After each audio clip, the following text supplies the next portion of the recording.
Au nom d'Allah, le tout miséricordieux, le très miséricordieux. Par ceux qui arrachent violemment, et par ceux qui recueillent avec douceur, et par ceux qui voguent librement, puis s'élancent à toute vitesse, et règlent les affaires, le jour où la terre tremblera au premier son du clairon, immédiatement suivi du deuxième, ce jour-là il y aura des cœurs qui seront agités d'effroi, et leurs regards se baisseront.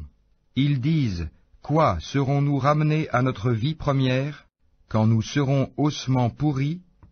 Ils disent, ce sera alors un retour ruineux. Il n'y aura qu'une sommation, et voilà qu'ils seront sur la terre ressuscités. Le récit de Moïse t'est-il parvenu? Quand son Seigneur l'appela, dans Towa, la vallée sanctifiée, va vers Pharaon, vraiment il s'est rebellé. Puis dis-lui, voudrais-tu te purifier, et que je te guide vers ton Seigneur afin que tu le craignes? Il lui fit voir le très grand miracle, mais il le qualifia de mensonge et désobéit. Ensuite il tourna le dos, s'en alla précipitamment, rassembla les gens et leur fit une proclamation, et dit, c'est moi votre Seigneur, le Très-Haut. Alors Allah le saisit de la punition exemplaire de l'au-delà et de celle d'ici-bas. Il y a certes là un sujet de réflexion pour celui qui craint. Êtes-vous plus dur à créer ou le ciel qu'il a pourtant construit? Il a élevé bien haut sa voûte, puis l'a parfaitement ordonnée. Il a assombri sa nuit et fait luire son jour.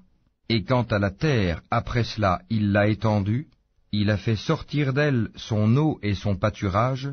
Et quant aux montagnes, il les a ancrées, pour votre jouissance, vous et vos bestiaux.